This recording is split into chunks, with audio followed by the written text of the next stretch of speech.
നമസ്കാരം, BMC news live കൊച്ചിയിലേക്ക് സ്വാഗതം. ഈ വാർത്തകൾ നിങ്ങൾക്കായി അവതരിപ്പിക്കുന്നത് Cochin Kalabhavan Angamaly franchise, powered by ഹീലക് Thottakkattukara, Josh mall Mookkannoor, cleanser, BMC film production and Nasrath Vilas.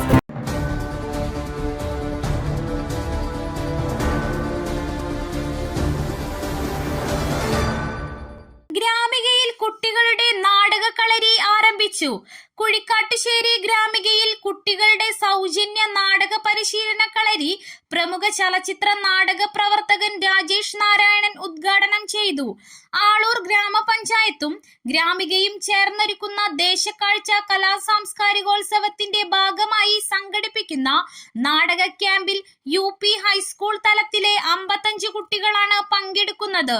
Aloor ഗ്രാമപഞ്ചായത്ത് പ്രസിഡന്റ് KR ജോജോ അധ്യക്ഷത വഹിച്ചു. സംസ്ഥാന ചലച്ചിത്ര പുരസ്കാര ജേതാക്കളായ ലിജി പ്രദീപ്, മാസ്റ്റർ ഡാവിഞ്ചി എന്നിവർ മുഖ്യാതിഥികളായി. പഞ്ചായത്ത് വൈസ് പ്രസിഡന്റ് രതി സുരേഷ്, അംഗം മിനി പോളി, നാടൻപാട്ട് കലാകാരൻ രമേശ് കരിന്തലക്കൂട്ടം, ചിത്രകാരൻ സുരേഷ് മുട്ടത്തി, നാടക പ്രവർത്തക Nidhi S Shastri, camp director Saleesh, Padmini Subrahmanyan, doctor Vadakkedathu Padmanabhan, EK Mohandas എന്നിവർ സംസാരിച്ചു. തുടർന്ന് തൃശൂർ രംഗചേതന നുറുങ്ങ നാടകങ്ങൾ അവതരിപ്പിച്ചു. ക്യാമ്പിൽ രൂപം കൊള്ളുന്ന നാടകം ദേശക്കാഴ്ചയുടെ ഭാഗമായി മെയ് 3 നാടകരാവിൽ അവതരിപ്പിക്കും. വളരെ ശരിയായിട്ടുള്ള ഒരു കാര്യം കൂടിയാണ് ഗാർണർ എന്ന് പറയുന്ന വളരെ പ്രശസ്തനായിട്ടുള്ള മനഃശാസ്ത്രജ്ഞൻ പറഞ്ഞിട്ടുള്ളത്. ഒരു കുട്ടി ജനിക്കുമ്പോൾ സ്വാഭാവികമായിട്ടും 8 ബുദ്ധികളോട് കൂടിയിട്ടാണ്.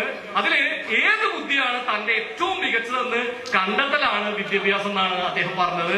അങ്ങനെ ചെറുപ്പത്തിലെ തന്നെ കണ്ടെത്തിയ മനുഷ്യരാണ്. അവരുടെ മേഖല ഏതാണ് അത് കണ്ടെത്തൽ തന്നെയാണ് നമ്മുടെ വിദ്യാഭ്യാസം. നമ്മുടെ മേഖല ഏതാണ്, നമ്മൾ പലതിലും ശരാശരിയും ഒരു കാര്യത്തിൽ മികച്ചതായി മാറുന്ന കുട്ടികളായിരിക്കും. അങ്ങനെ ചെറുപ്പത്തിലെ കണ്ടെത്തിയ മനുഷ്യന്മാരാണ് അല്ലെ. ഇപ്പൊ സച്ചിൻ എന്തായിരുന്നു, ഒരു വെറുതെ ഒരു വടിയെടുത്ത് കളിച്ചപ്പോ അച്ഛനാണ് ബാറ്റ് കൊടുത്തിട്ട് പോയി കളിക്കാൻ പറഞ്ഞല്ലേ.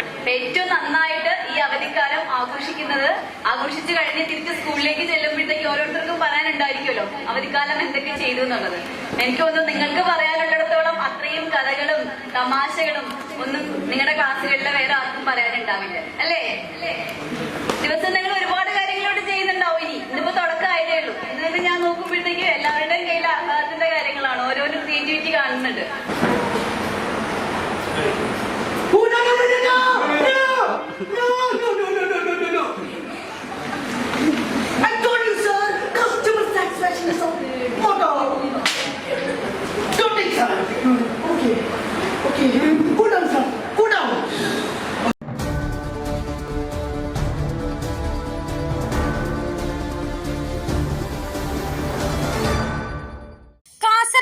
ചെയ്യാത്ത വോട്ട് BJPക്ക് പരിശോധിക്കണമെന്ന് സുപ്രീം കോടതി. തെരഞ്ഞെടുപ്പ് കമ്മീഷന് നിർദ്ദേശം.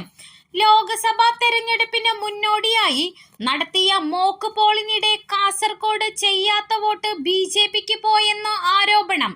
ഇക്കാര്യം പരിശോധിക്കാൻ തെരഞ്ഞെടുപ്പ് കമ്മീഷനോട് സുപ്രീം കോടതി നിർദ്ദേശിച്ചു. ഹർജിക്കാരനായ പ്രശാന്ത് ഭൂഷണാണ് വിഷയം സുപ്രീം കോടതിയുടെ ശ്രദ്ധയിൽപ്പെടുത്തിയത്. VVPAT സ്ലിപ്പുകൾ പൂർണ്ണമായി എണ്ണണമെന്ന് ആവശ്യപ്പെട്ടുള്ള ഹർജിയുടെ വാദത്തിനിടെയാണ് പ്രശാന്ത് ഭൂഷണൻ ഇക്കാര്യം ഉന്നയിച്ചത്. 4 വോട്ടിംഗ് യന്ത്രങ്ങൾ BJPക്ക് അനുകൂലമായി പോൾ ചെയ്തുവെന്ന് ഹർജിക്കാരൻ അറിയിച്ചു. VVPAT സ്ലിപ്പുകൾ പൂർണ്ണമായി എണ്ണണമെന്ന് ആവശ്യപ്പെട്ടുള്ള ഹർജി പരിഗണിക്കവെയാണ് കോടതി നിർദ്ദേശം നൽകിയത്. സംഭവത്തിന് പിന്നാലെ UDFും LDFും ജില്ലാ കളക്ടർക്ക് പരാതി നൽകിയിട്ടുണ്ട്.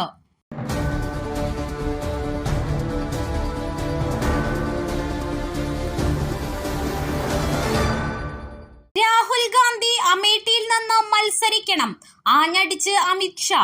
സ്ഥാനാർത്ഥിയെ പ്രഖ്യാപിക്കാതെ കോൺഗ്രസ് നേതാവ് രാഹുൽ ഗാന്ധിക്കെതിരെ ആഞ്ഞടിച്ച് കേന്ദ്ര ആഭ്യന്തരമന്ത്രി അമിത് ഷാ. വരുന്ന ലോക്സഭാ തെരഞ്ഞെടുപ്പിൽ രാഹുൽ ഉത്തർപ്രദേശിലെ അമേഠിയിൽ മത്സരിക്കണമെന്ന് അമിത് ഷാ ആവശ്യപ്പെട്ടു.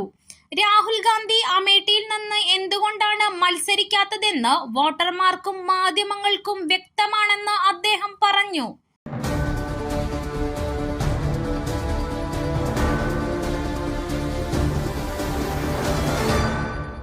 രാജീവ് വധക്കേസിലെ പ്രതിയെ ജീവനോടെ പിടികൂടാമായിരുന്നിട്ടും അയാൾ മരിക്കാനായി കമാൻഡോ ഓപ്പറേഷൻ തടഞ്ഞു.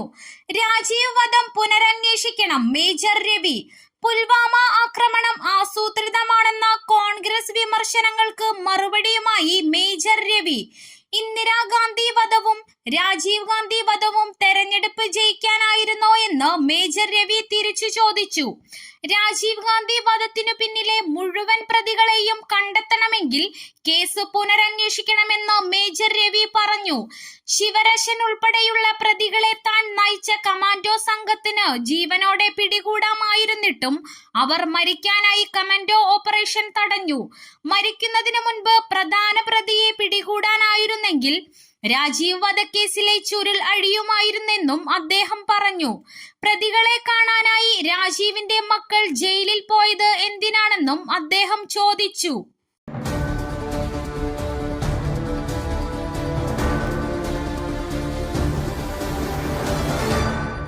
സ്കൂൾ ആക്രമിച്ച് മലയാളി വൈദികന്റെ നെറുകയിൽ കുങ്കുമം ചാർത്തി. ജയ് ശ്രീറാം വിളിച്ചെത്തിയവർ മദർ തെരേസയുടെ രൂപം മടിച്ചു തകർത്തു. തെലങ്കാനയിലെ ലക്സേറ്റിപ്പെട്ടിൽ മദർ തെരേസ ഇംഗ്ലീഷ് മീഡിയം സ്കൂളിന് നേരെ ഹിന്ദുത്വ സംഘടനകളുടെ ആക്രമണം. സ്കൂൾ യൂണിഫോമിന് പകരം ഏതാനും വിദ്യാർത്ഥികൾ മതപരമായ വസ്ത്രങ്ങൾ ധരിച്ചു വന്നത് അധ്യാപകർ ചോദ്യം ചെയ്തതാണ് ആക്രമണത്തിന് കാരണം. കെട്ടിടത്തിന് മുകളിൽ കാവിക്കൊടി കെട്ടിയ അക്രമികൾ മദർ തെരേസയുടെ രൂപം അടിച്ചു തകർക്കുകയും ചെയ്തു. മലയാളി വൈദികൻ ഫാദർ ജെയ്സൺ ജോസഫിനെ ക്രൂരമായി മർദ്ദിക്കുകയും ജയ് ശ്രീറാം വിളിപ്പിക്കുകയും ചെയ്തു. വൈദികന്റെ നെറുകയിൽ കുങ്കുമം ചാർത്തുകയും ചെയ്തു.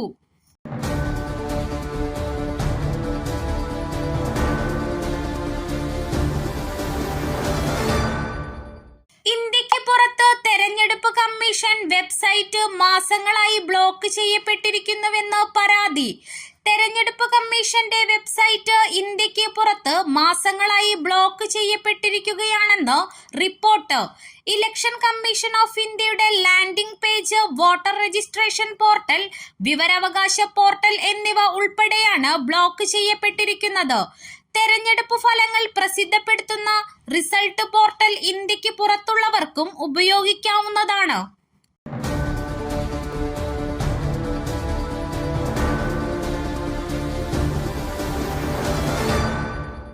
കള്ളപ്പണം വെളുപ്പിക്കൽ കേസ്.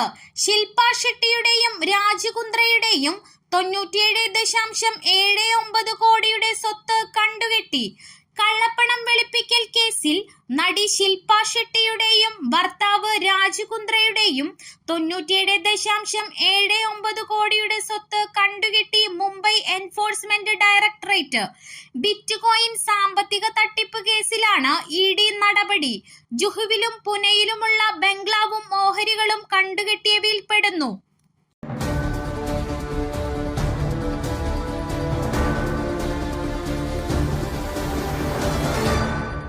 പൊട്ടിത്തെറിച്ച് റുവാങ് അഗ്നിപർവ്വതം. സുനാമി മുന്നറിയിപ്പ്. ലോകത്തെ ഞെട്ടിച്ച് ചിത്രങ്ങൾ. ഇന്തോനേഷ്യയിലെ റുവാങ് അഗ്നിപർവ്വതം പൊട്ടിത്തെറിച്ചത് കാഴ്ചലോകത്തെ ഞെട്ടിച്ചു.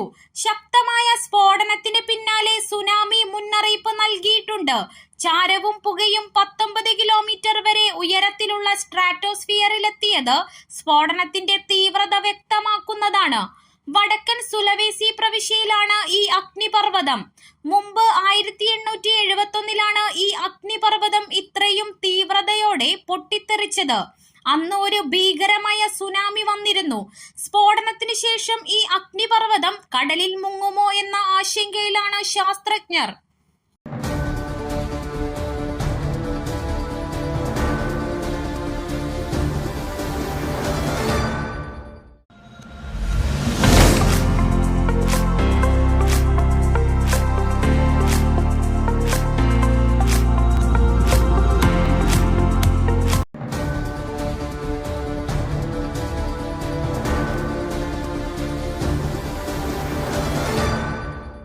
മറ്റൊരു വാർത്തയുമായി കണ്ടുമുട്ടുന്നതുവരെ നന്ദി.